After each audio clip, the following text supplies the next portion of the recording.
Are you serious? Are you seriously serious? What? Yes.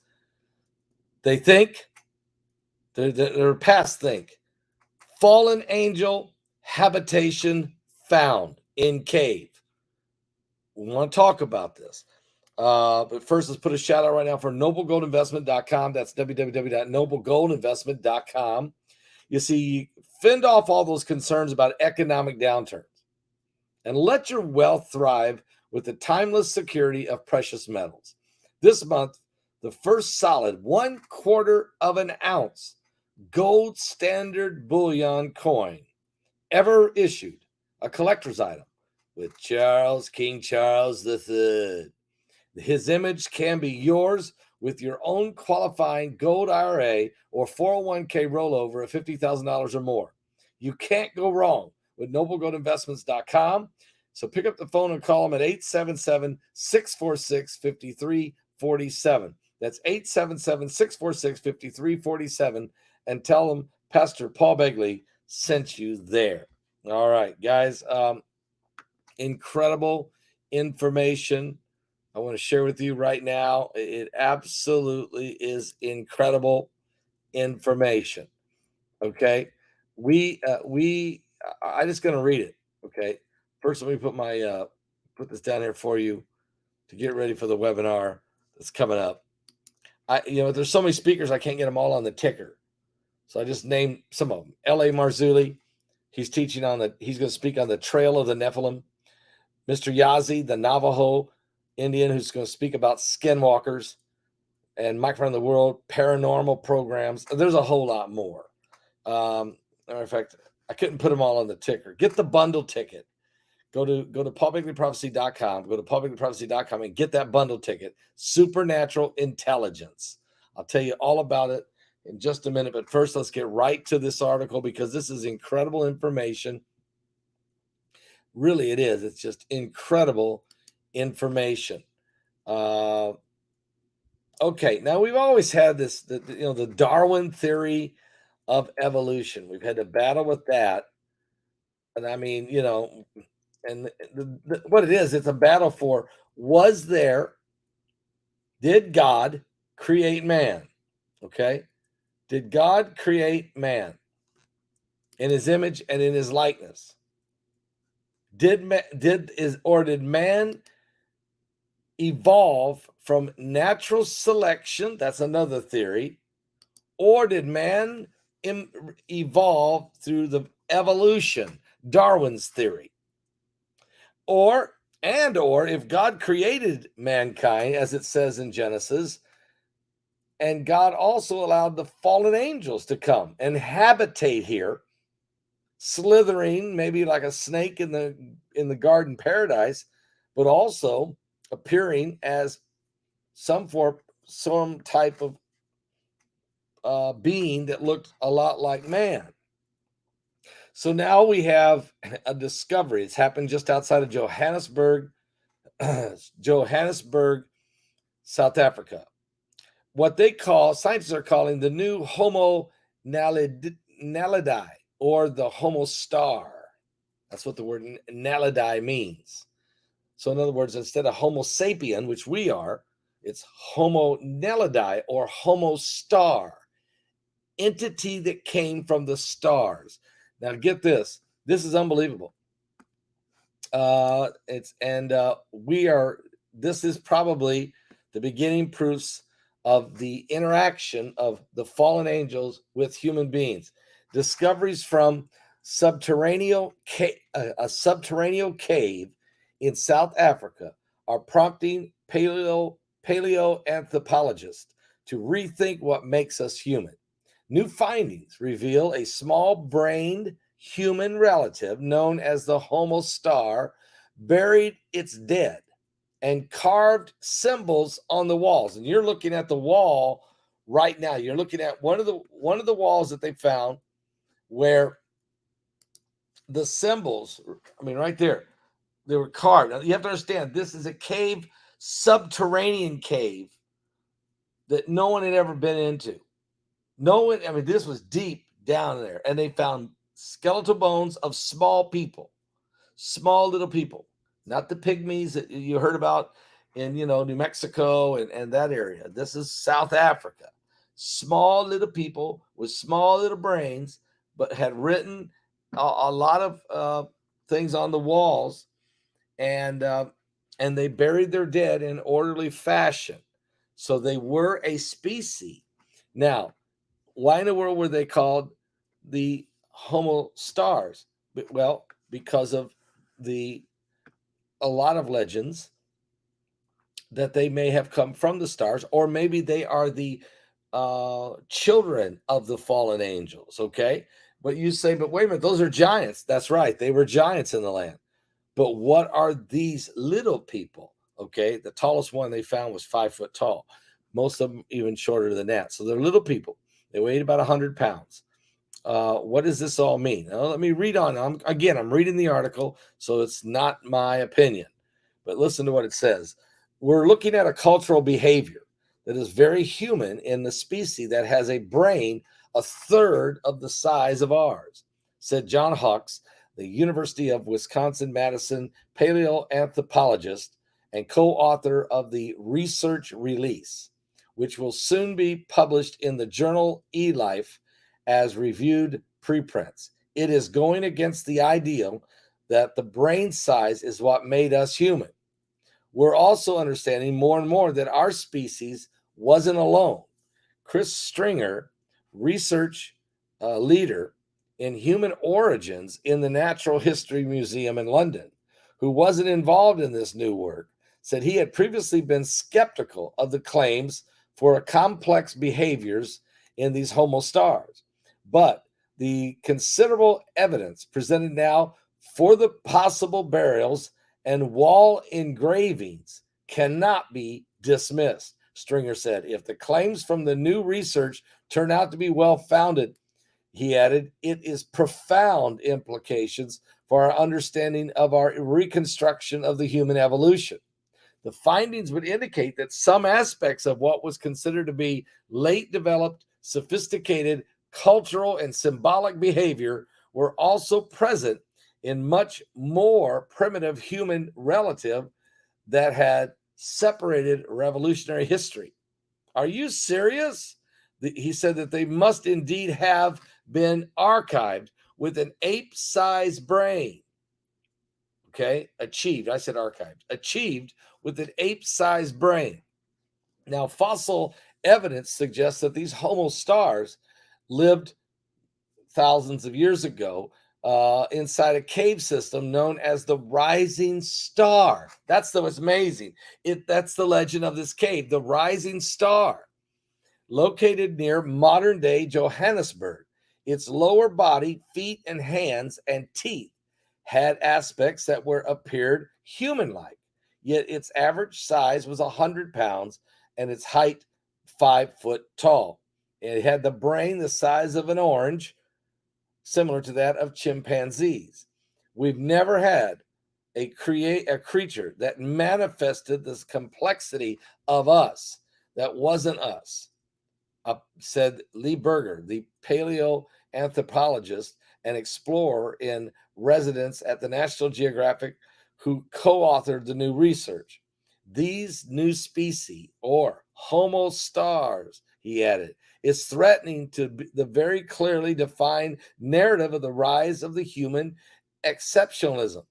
Berger and Hawks helped publicly reveal the species after an international effort to explore and excavate these grave sites in these caves, this cave called the Rising Star. Okay, in South Africa, the word Naledi means star. More than 1,500 bones belonging to these Homo star individuals were found in one chamber of the cave. The abundance of bones enabled the researchers to construct the composite of skeletons, more than a dozen, and they also found evidence of fire. So these species knew how to make fire. They also knew how to leave pictographs and carvings on the wall.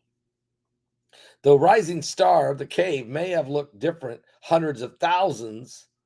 I mean, just think about it. Currently, its subterranean chambers can only be reached by slithering and squeezing through narrow passages. The only way to get in there is you have to slither. Think about that one. When you think about how the Lucifer appeared to Eve in the garden as a serpent who walked on its feet and had hands. Okay. Yet the only way to get down into this cave, the subterranean cave, was you have to slither and squeeze through very narrow passage, and you have to be very small, including a vertical chimney less than a foot wide known as the chute. Berger, who's previously couldn't make the journey, initially recruited shorter, smaller researchers to go into the cave, where they set up cameras and recording equipment to monitor the area for researchers watching in an above ground command center. Now, at the time, one of the biggest mysteries surrounding these Homo stars discovery was how so many bones got into this very small remote cave system. Paleoanthropologists explored ideas, including whether a group of these individuals unexpectedly died there. No, they had burials. Or whether a mudslide flood carried them in there. No, they had organized burials. And they had organized writings on the wall. So these Homo stars, using the rising star cave, placed their dead in there deliberately in order. The theory was considered controversial, Berger says, so the researchers have launched more excavations to examine the extent of these bone beds, burial ground, further exploration of other chambers within the rising star. More than 2.5 miles of this cave system, which is at least 300 feet deep, have been mapped so far. Revealed bodies, including those belonging to children, in different depressions that the researchers said had been intentionally dug. I could see the outline of this disturbed area that clearly interpreted the stable cave floor. Whether you call it a grave or not, they dug these holes, they dug these caves for their Homo star's body, in that it has been covered by dirt from the hole. The teams brought back one of the internments, one skeleton, safely encased in a plastic jacket above ground. They brought it above ground, where it was then studied using methods including CT scanning. The examination revealed that the bones all belong to the same individual, which supports the idea that they have discovered buried bodies and not a bunch of hodgepodge of bones. These were organized graves.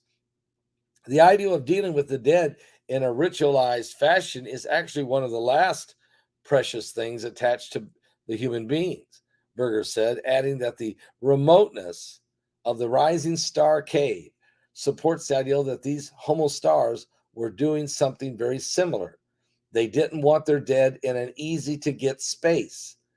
Hawks has never descended into the narrowest passages of the cave system, but Berger finally achieved that goal last year after he lost 55 pounds. When Berger was down there, he observed another example of the Homo stars' cultural behavior. He said inside one of the chambers last July, team members found engravings that had been gorged into the part of the hard dolomite wall that appears to be smoothed out before being carved. The engravings included crisscross patterns resembling a modern hashtag that were made with a pointed tool. Stringer said that he would like to see attempts to date these engravings. According to Hawks, the team has found evidence of a foreign substance embedded within the grooves of these ancient hashtags and markings, and that efforts are underway to further test that substance and discern whether the engravings are contemporary with the nearby burials. The significance and intended meaning of these symbols inside the rising star cave has yet to be determined. But the researchers said, the act of the engraving in intentional design is widely considered a major cognitive step in human evolution.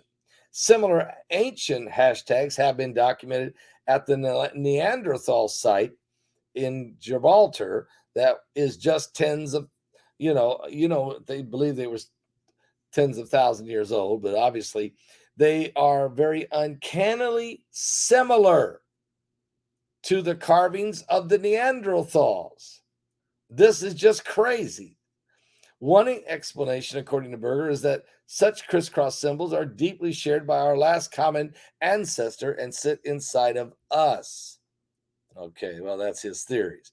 The point is this: these beings left markings on the wall very similar to the ones they found at Gibraltar, which they believe was the Neanderthals, because they were a bigger species, but they also had a brain about the same size of these guys, but they were bigger. Okay, still they were smaller than the humans, and the brains were smaller than humans. So what do we got here? Well, there's always been a question in that I have always wanted to ask, that's in the Bible, and that is, who did Cain marry when he was driven out of the garden? I mean, it says that he was driven out of the garden after he murdered his brother, and he went to the land of Nod, wherever that is, and there he knew his wife. There he started a family. Now, this is a puzzling part of the scripture, but we do have to look at it. We know that the creation took place in Genesis chapter 1. That's where God made everything in 7 days. We know that in chapter 3, the serpent comes and deceives the woman and deceives Eve. And after he deceives her, God curses the serpent and tells him he'll have to crawl on his belly for the rest of time. And he put enmity, and I'll read the first prophecy of the Bible of the Messiah must come. It's found, give me 1 second here. Did I mess up? Yeah, I did. I didn't have that fully prepared. So my bad. Give me 1 second though. I hit a couple buttons wrong, and then I can't see the chat room. Give me one moment here. I'll find it. And so what you have here, one more second. Okay, yeah. One more second. Okay. So what you have here is this. This is very interesting. The first prophecy that God says he's going to send the Messiah. It's found in Genesis 3:15. Let's read it. It says, "And I will put enmity between thee and the woman, and between thy seed and her seed. It shall bruise thy head, and thou shalt bruise his heel." This prophecy is referring to the war between the seed of the serpent and the seed of the woman. Now, a woman doesn't have seed; she has an egg. So the seed of a woman would be the birth of her child, which would be a male, and it would be, of course, the Messiah. And the war would go on from now on between the Messiah and Lucifer. Now, it's quite interesting because you've heard people talk about the seed of Cain. And there's this theory that somehow, Cain, that Eve actually got pregnant from the serpent. And so the first child born was Cain, and that he was the seed of the serpent. And then she knew her husband, Adam, and then she had her second child, which was called Abel. And that is a theory that you hear taught out there. But here's why that is totally wrong theory. It says, if you just read the next chapter, the next verse, if you just go to Genesis chapter 4 and read the first verse, it simply says, "And Adam knew his wife, and she conceived and bare Cain, and said, I have gotten a man from the Lord." So the first, so Eve did not have sex with the serpent. Cain is not the seed of the serpent. He came from the Lord. It plainly says it. Genesis 4, verse 1. You can't get any more plainer than this. That Adam knew his wife, and she conceived and bare Cain, and said, I've gotten a man from the Lord. And she again bare his brother Abel. And Abel was a keeper of the ground, but Cain was keeper of sheep, but Cain was a tiller of the ground. So let's put that aside, because there's no way that is a true theory. But Genesis 6 theory is true. And that is this, that the sons of God, look at it, you can read it in Genesis 6, verse 1. And it came to pass that when men began to multiply on the face of the earth, and daughters were born unto them, that the sons of God saw the daughters of men, and they were fair, and they took them wives of all that they chose. So the sons of God would be the fallen angels, who are also known as the sons of God. And they took wives that they chose. And the Lord said, my spirit shall not always strive with man, for that he also is flesh, and yet his days shall be 120 years.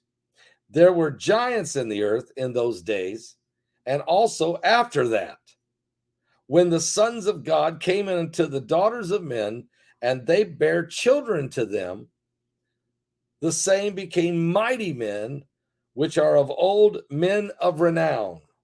And God saw that the wickedness of man was great in the earth, and that every imagination of the thoughts of his heart were on evil continually.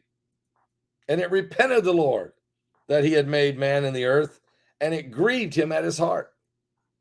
And the Lord said, I will destroy man, whom I have created from the face of the earth, both man and beast, and the creeping thing, and the fowls of the air, for it repenteth me that I have even made them. But Noah found grace in the eyes of the Lord. So, okay, now let's go back and ask ourselves a question about Cain after he killed his brother Abel. Now, Cain came from Adam and Eve. That we plainly find in Genesis 4. But it says that after he killed his brother Abel, it says, the Lord said in verse 9, the Lord said unto Cain, where is Abel thy brother? This is Genesis 4, verse 9. And he said, I know not, am I my brother's keeper? And he said, but what hast thou done? The Lord said, and the voice of thy brother's blood cries unto me from the ground. And now art thou cursed from the earth, which has opened her mouth to receive thy brother's blood from thy hand. So God curses Cain. When thou tillest the ground, it shall not henceforth yield unto thee her strength. A fugitive and a vagabond shalt thou be in the earth. And Cain said unto the Lord, my punishment is greater than I can bear. Behold, thou hast driven me out this day from the face of the earth, and from the face shall I be hid, and I shall be a fugitive and a vagabond in the earth. And it shall come to pass that every one that findeth me shall slay me. They will hate me, in other words. And the Lord said to him, therefore, whosoever slayeth Cain, vengeance shall be taken on him sevenfold. The Lord set a mark upon Cain, lest any finding him should kill him. So God put a curse on Cain, but then he also put a protection on Cain, that other people would not be able to kill him. They will see a certain mark on him, and they will not try to kill him. And Cain went out from the presence of the Lord and dwelt in the land of Nod, which is east of Eden. And Cain knew his wife, and she conceived and bare Enoch. And he built a city and called the name of the city after the name of his son, Enoch. And then it goes on down the line. So who is these people over in the land of Nod? So you have to ask yourself a question. Did God, after Adam and Eve was created, and after they started having children, which was, of course, Cain, Abel, and then later Seth, did, and I'll read that to you right here. This is Genesis 4, verse 25. And Adam knew his wife again, and she bare a son and called his name Seth. For God, she said, hath appointed me another seed instead of Abel, whom Cain slew. And to Seth, to him also there was born a son, and he called his name Enos. Then began men to call upon the name of the Lord. Okay, so here we go. Adam and Eve have their first son. It's Cain. They have a second son. His name's Abel. Cain kills Abel. Cain's driven out from the area there, away from east of Eden, away from where the Garden of Eden was. And he goes into the land of Nod, where there he meets his wife, and she bears children unto him, and it starts naming okay.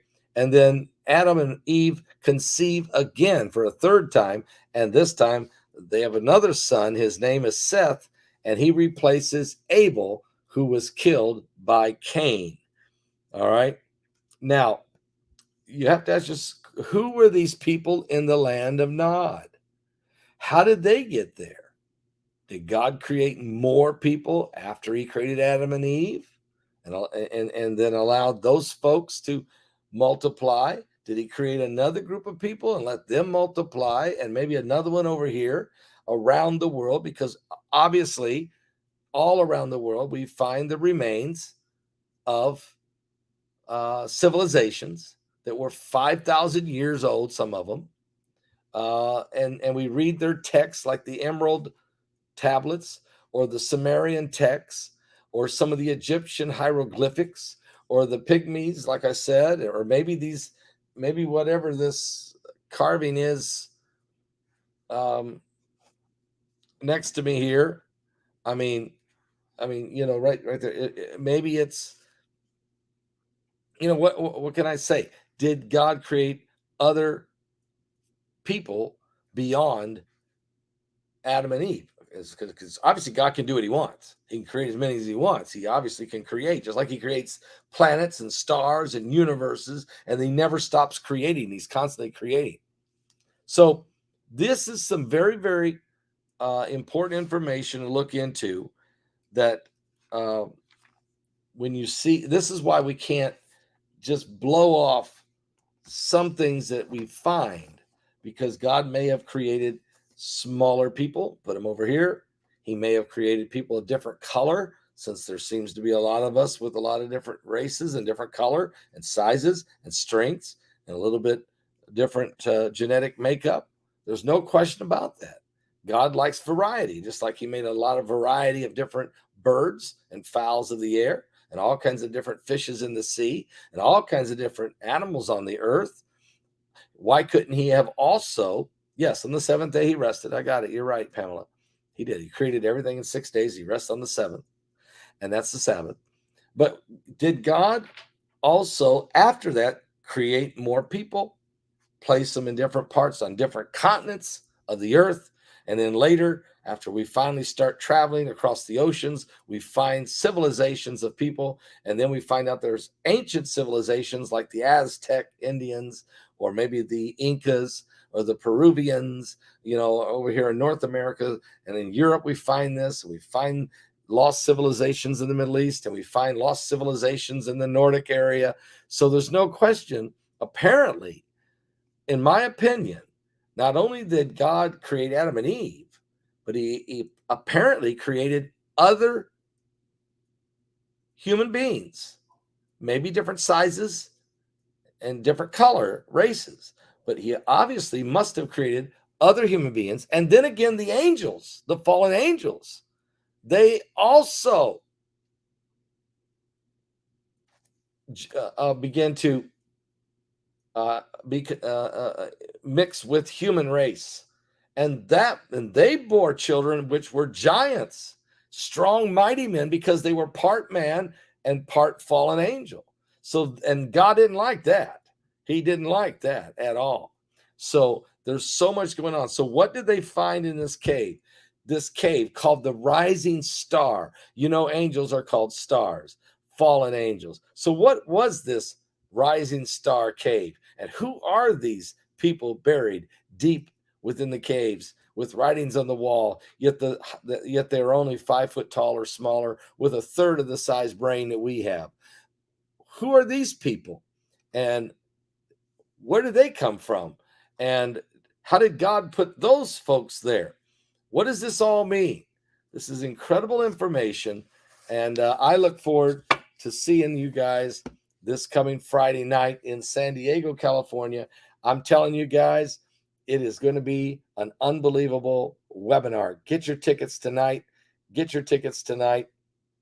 Go to our website at paulbegleyprophecy.com and get your tickets tonight. You also can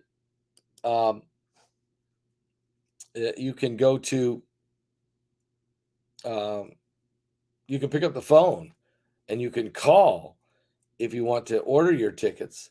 You can call, and that number is, of course, 765-414-2230. That's 765-414-2230. You can call that number tonight, and you can order your tickets by phone, or you can just go to the website. As a matter of fact, let me just tell you this, and the reason I'm bringing this up about this cave and these what looks like a lost civilization who had writings on the wall, who are similar writings on the wall, to what they called the Neanderthals. Basically, these are human beings. God created them, and He obviously must have been creating different races of people and putting them in different locations, because that's why Cain went all the way to the land of Nod. He didn't marry his sister. This was another group of people that he married in with. And it's quite interesting how God has worked these things out. And I'm going to read to you real quick here one last thing for you, and that is this Friday night. So what you have this Friday night, so the webinar is June the 9th through June 16th, basically. Okay. June the 9th is when you want to be ready to see. You'll get access to all of these pre-recorded presentations, which are amazing. And also you'll get access to the live presentations just after they take place live in San Diego. Then within a couple hours, they get uploaded onto your webinar. If you're present in San Diego, you can be a part of it. But it's a live segment of the webinar will be held in San Diego, California. The speakers will be Mr. Yazi from the Navajo Nation. He'll be talking about skinwalkers. Also, L.A. Marzulli will be from Los Angeles, California. He'll be speaking on the trail of the Nephilim. But boy, he really goes into the alien thing. He goes into a lot of areas. Unbelievable. Then there's the Archbishop Athanasius Schneider, the Vatican exorcist, who will be speaking on AI, mass exorcisms, demonology, and a whole lot more. It's an incredible presentation on him. Also, Heidi Begley will be speaking on the art forms of the catacombs, part 1. What are they and where are they? What are they and where are they? And rituals and more. Bart Begley also has a documentary you'll have access to. It's called The Christian History of the Catacombs. I'll be speaking as well on the 3 unclean spirits. I can tell you that I'm also going to be talking about prophetic seers of the Bible. So this is powerful. I'm adding that to this. Mike from the World will be speaking on the paranormal programs of the government. And there also will be a live panel Friday night with Israel Hall, Heidi Begley, myself, and being piped in by phone, Mike from around the world. There will also be live praise and worship with Israel Hall and South Bay Mike. And also there will be VIP seating. If you get a ticket, you buy a ticket to this webinar, you come in, you'll get VIP seating. And you can even bring your guests and folks and be a part of this. This is going to be a tremendous webinar. That's Friday night. Now, the next Friday night is June 16th, and there will be a live segment of the website held in Honolulu, Hawaii. A live panel, again, with Mike from the World on the phone, Israel Hall, Heidi Begley, and Paul Begley. You'll be able to ask questions live. Praise and worship by by Israel Hall and South Bay Mike. Also, the speakers will be Josh Peck from Skywatch TV. He'll be speaking on AI from start to finish. The unbelievable where technology is. Also, Bishop Larry Ragland will be speaking on demonic deliverance. Also, Pastor Carl Gallups will be speaking on demons of Revelation. Heidi Begley will be speaking on the art forms of the catacombs, part 2. What are they? Where are they? Rituals and more. I'll be speaking again on the unclean spirits, the 3 unclean spirits. And Mike from the World will be speaking on this one, advanced science of the mind and consciousness. Oh, my Lord. He blows you away in this one. So this is all going to be taking place in Honolulu. That's part 2. So get your tickets. What you do, you go right now and buy the bundle, your bundle ticket. Go get your bundle ticket. And by doing that, you will be able to have it all and you'll be done. So tonight would be a great night to do that. We only got 4 days left. Let's get it done, guys. Let's get it done. The upcoming webinar is going to be the main event. I believe it's almost like this is almost like, because I already know because I did all these interviews with these people. It's like the Super Bowl of prophecy. I mean, it's unbelievable the information that you will get in this webinar. So you'll be blessed, highly blessed and favored of the Lord. Amen. All right, guys, I want to let you go. God bless all of you. I'm glad you're with me tonight on this unscheduled broadcast, but I just wanted to share this breaking news of this information about what they're finding. Is it proved? They even call them homo stars, like they came from another world. The cave itself called the Rising Star. This is unbelievable. Check your emails too. Heidi's going to be sending out emails tonight. Check your emails. Be sure you check your emails, as Heidi is sending out emails tonight, which I think you're going to find very exciting. God bless all of you.